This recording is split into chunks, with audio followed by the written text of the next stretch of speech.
So then I told him.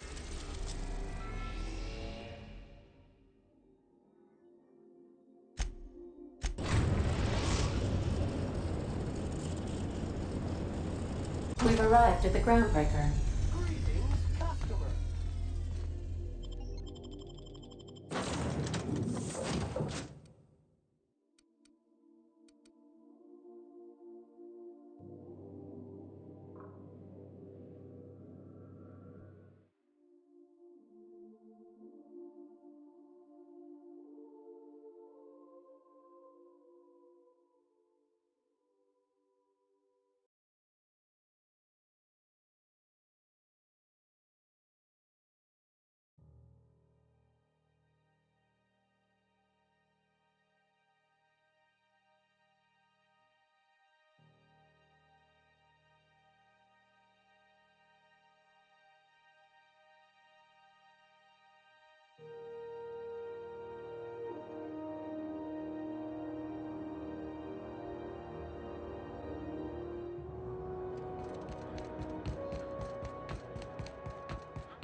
Rizzo's Purpleberry Fudge. A soft, sour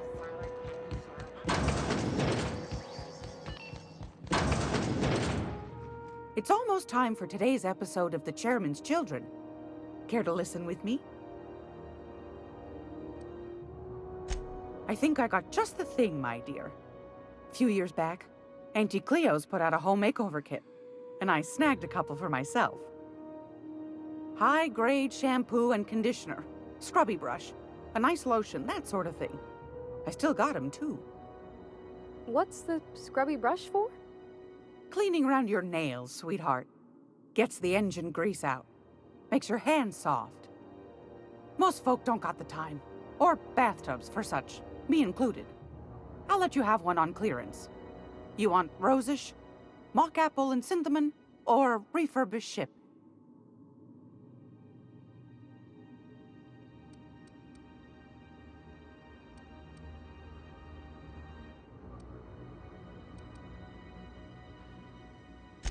We didn't have anything rosish in Edgewater. I heard it smells real pretty, though. I'll just wrap that up for you, since it's for a special occasion. I'll pay for that, ma'am. Thanks for being so helpful. You're welcome, dear.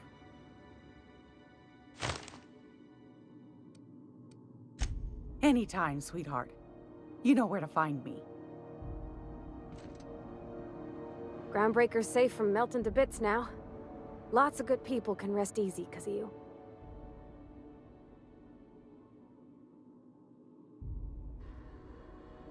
Oh, thanks, Captain. I'm gonna put these someplace safe. In her messages, Junlei said her mama used to make this dish for Monarch. Dustback casserole. Saltuna and Xenogold needle mushrooms. And then for dessert, there's a thing called, sweetheart cake. It's made with almond paste and wax gourds. There's gotta be some place in Stellar Bay that can bake a casserole. And I heard tell there's a Rizzo's town near there called Cascadia what specializes in sweets. Thanks, Captain. I know I'm asking an awful lot, but I'm sure it's gonna be worth it.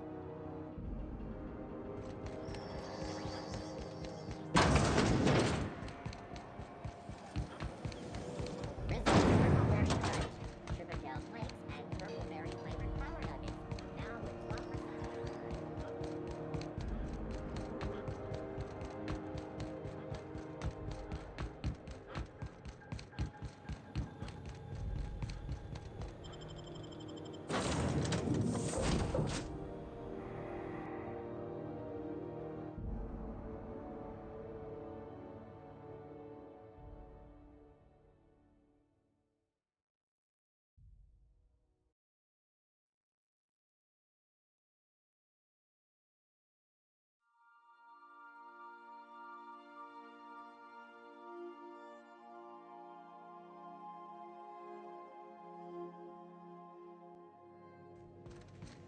Captain, Felix and the vicar are arguing again.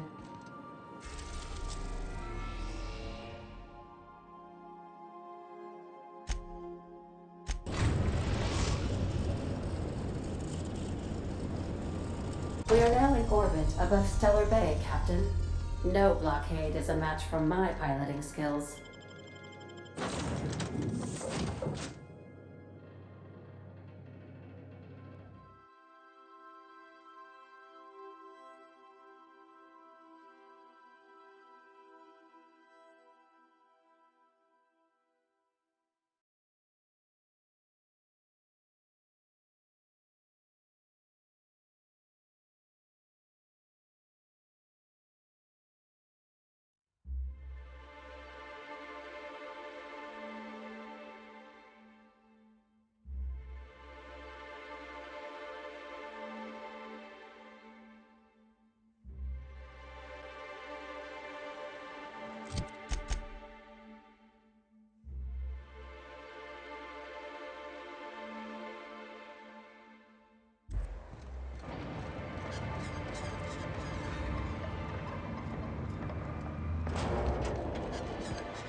I see you've stuck around. That was a real popular meal 10, 20 years back, before the board tucked tail and ran. These days, everybody's had a belly full of salt tuna. They all want borscht. And the mushrooms, well, not many venture out of town, what with the monsters hereabouts. I can whip one up for you, but it'll cost. Here's a menu. Oh, yikes. I can't cover this much, Captain.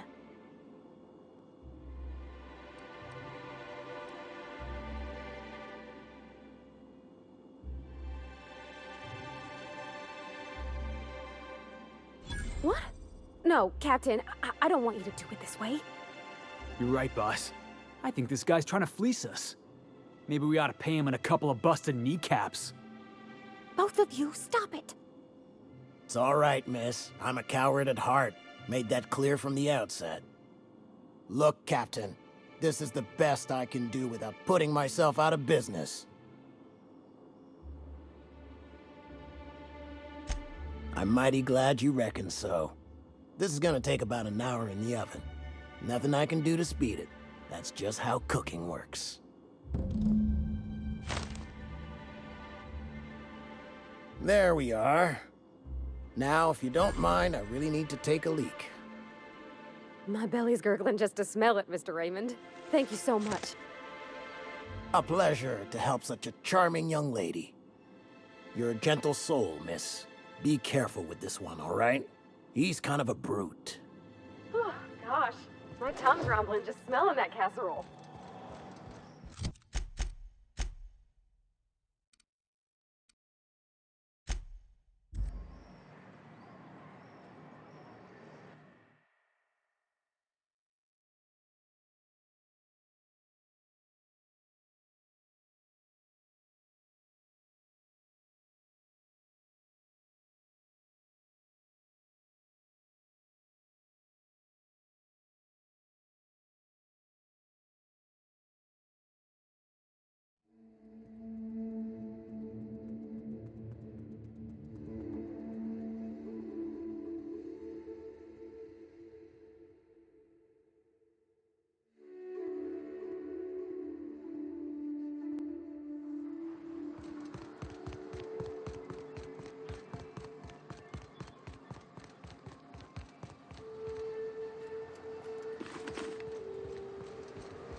Everyone all right?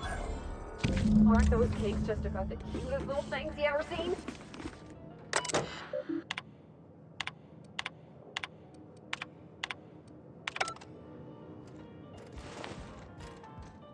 The dustback casserole Mr. Raymond made smells incredible.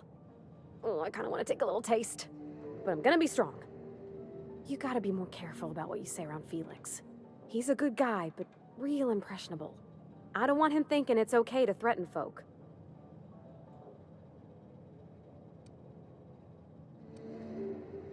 Well, I don't want him hurting people on account of me.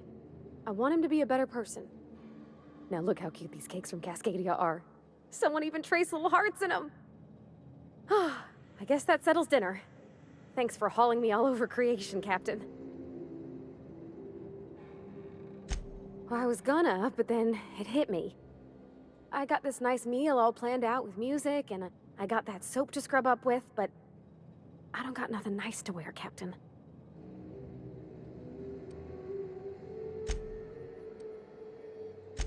I don't have a head for fashion, and I can't really picture myself in something clean and pretty. There's this place I heard of in Byzantium, Jolicoeur's haberdashery. I bet I could find something nigh on perfect at a place like that.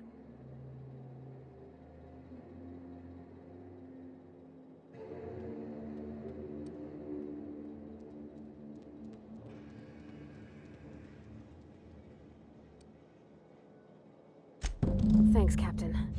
I know I've been asking a lot, but you help me out every time. You're the best.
Why was I built to feel ennui?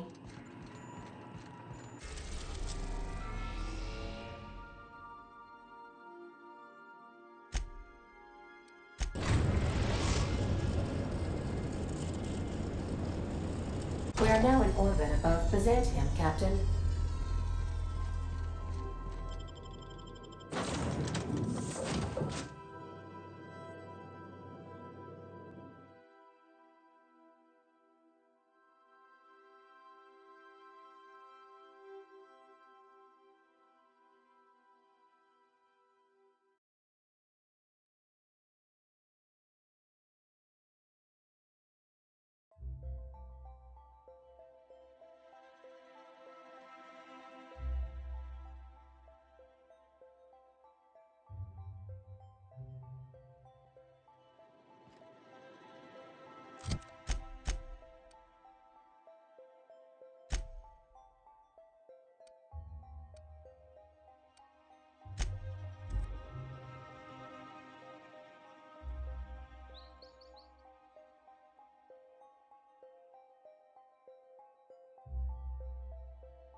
I've always... You, with the hips. Over here. Let me take a closer look at you. Don't speak. Hold that posture for a moment while I admire you. You have a natural contrapposto, my dear. The way you rest your weight against your hip suggests a certain rugged charisma possessed only by the mighty primal and the well-traveled spacer. Splendid. I love it.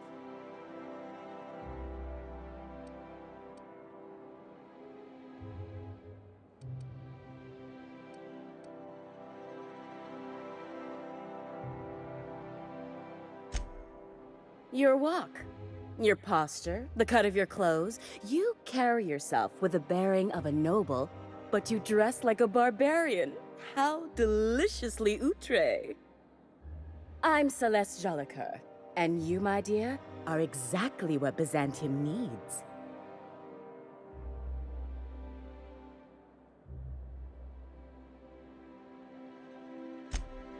Darling, you and that brutish swagger of yours have been on my mind the moment you stepped into my studio. I'm working on a new line of clothing that will shock this city to its core, and I'd like your help. What do you say, my dear? Care to make history with me? Marvelous! You and I are gonna wake this city up like a cold splash of wine to the face. What I need is a survey of the outside world. What does the common laborer wear? How do the wild-eyed madmen of Monarch dress themselves? I've heard rumors, but I require samples. Also, I expect you to model for me.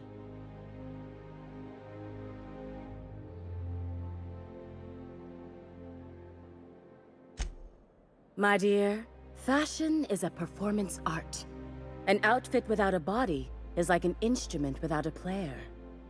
I'll need you to model for me the following: the apparel of an iconoclast, the armor of a marauder, and a full ensemble of spacer gear, helmet included.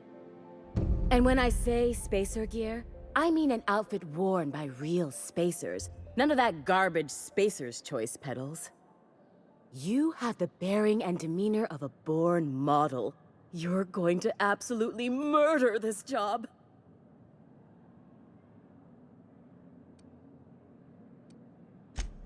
Fabulous! I can't wait to see what you dredge up. You don't gotta be so forward about my reasons, Captain. Let me get a good look at you. Turn around, please, darling. My word. Such muscular shoulders. You're a vision, dear. I am no such thing, ma'am. Nonsense, you're absolutely lovely. Chin up now. I have just the thing for you. Let me do a back-of-the-envelope calculation. Materials, labor, licensing and copyright. There.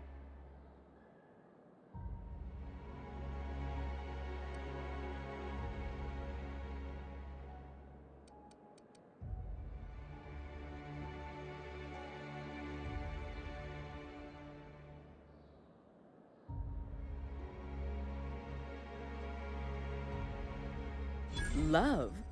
That's the ultimate luxury, darling. Love. Oh, gracious me. I don't get why that's funny, ma'am. Oh, my cherub. Who woos for love anymore? That's so... precious. All right, Captain. Here is the absolute best I can do for you.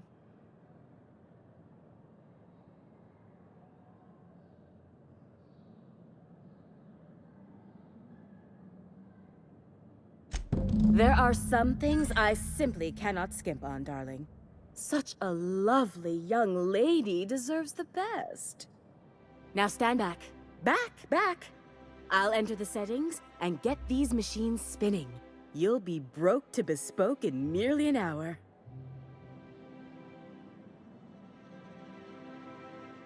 And there we are, my darling girl. I wish you a splendiferous evening.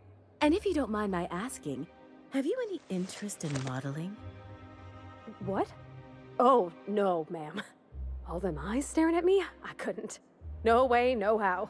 I get scared just thinking on it. I wish you weren't so shy, my Violet. You truly are beautiful. I hope your date sees that as clearly as I.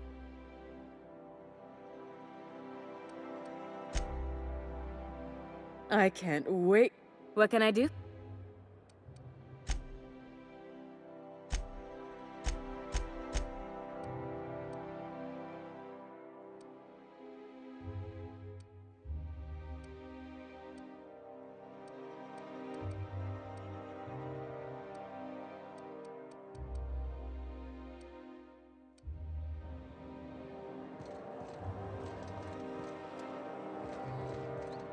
Oh, can you believe this outfit? It's so handsome, I'm almost afraid to touch it. Well, I guess that's everything then. After all this time, I just have to actually do it now. You know, there's a part Junlei's been looking for to fix up the air cyclers. They only carried them on big colony ships, like the Hope.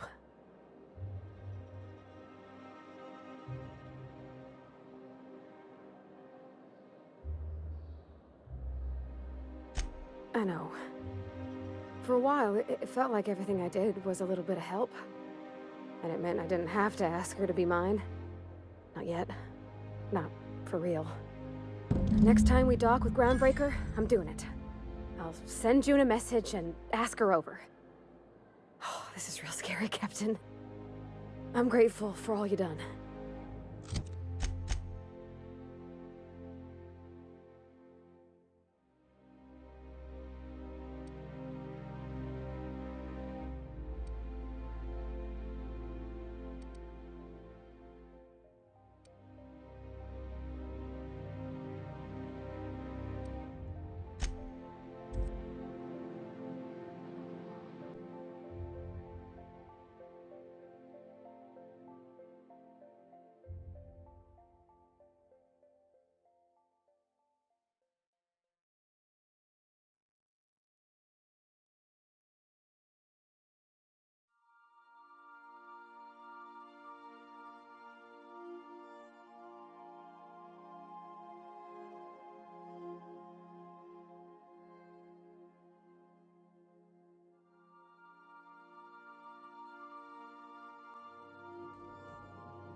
Crew members Ellie and Max are engaged in a heated discussion. I swear, next time we put into Groundbreaker, I'm gonna do it.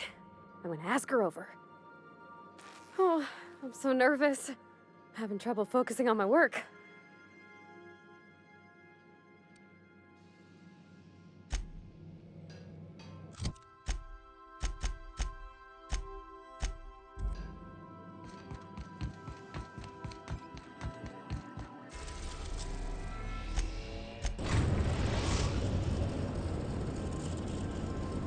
We've arrived at the Groundbreaker.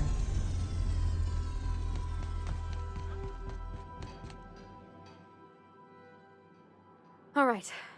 She's on her way. How do I look?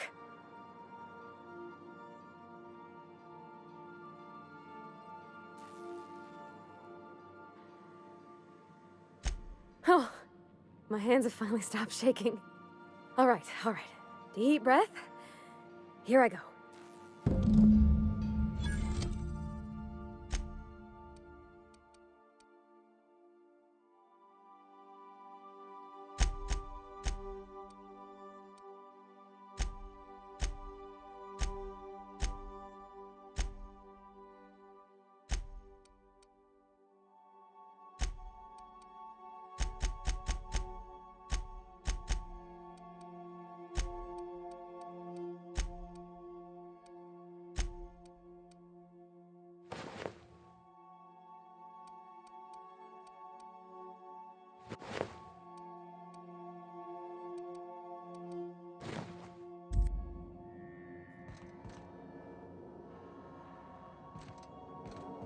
Would you like a reminder on when your next shower is scheduled? On standby for command. Anyhow, so I told him, Dad, I'm a big girl now. I ain't need your help. I can do it on my lonesome. What did he say to that? Have at it then. Isn't this swell? You've got a capable crew. That speaks well of your leadership. My father.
Somehow, I always find my way.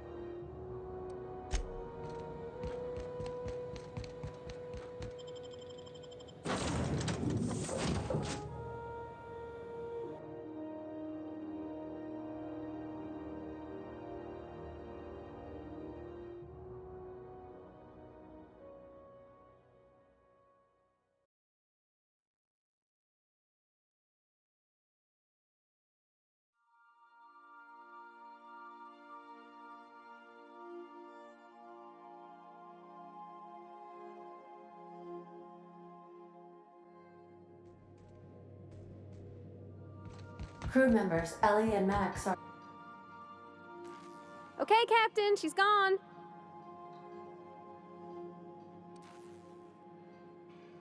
I feel like running laps around the cargo bay. So she got here, and, well, she sneezed. She said, "Wow, new soap?" And I was like, "Yeah, rosish." Turns out it tickled her nose. Oops. And then she just sort of touched my arm real gentle-like and called the cut of my outfit elegant. I couldn't hear the rest on account of my heart was beating so hard. Then I led her into the kitchen. I think she about cried when she saw the spread.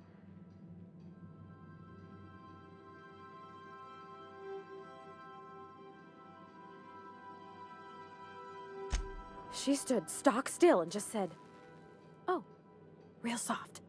Oh, and let me tell you, I was sweating. And then she blinked and said, "Is that dustback casserole?" I told her how we got Mr. Raymond to bake it for us, so it was double authentic. Made by a real live monarch person.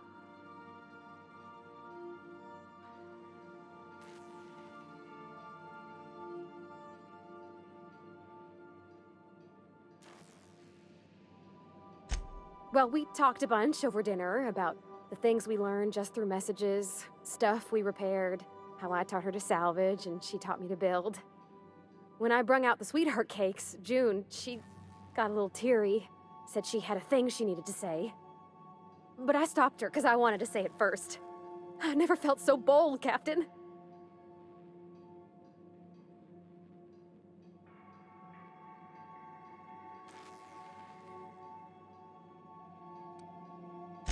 One of us has got to be. We're both... June's so reserved and I'm so shy. I worried if I never said anything, nothing would ever get said, you know? I told her about how she made me feel. Bold like I acted. Strong. Smarter and kinder than I am on my lonesome. I listed all the things I liked about her. And then she pulled out a paper and read a speech. She talked about the things she admired about me, like my cleverness and my humor, and how it made her want to be more open.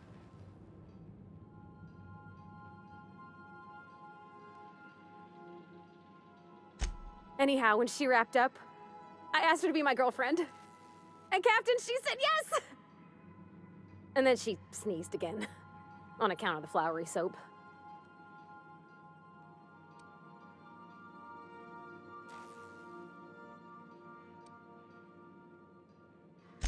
It's all on your account, you know. Imagine if you'd never taken me out of Edgewater. I'd have never met Junlei at all. I don't know nothing about the Vicar's capital P plan, but you've sure changed my life. So, if you don't mind, I'm just gonna head to my cabin and happy scream into my pillow for like an hour.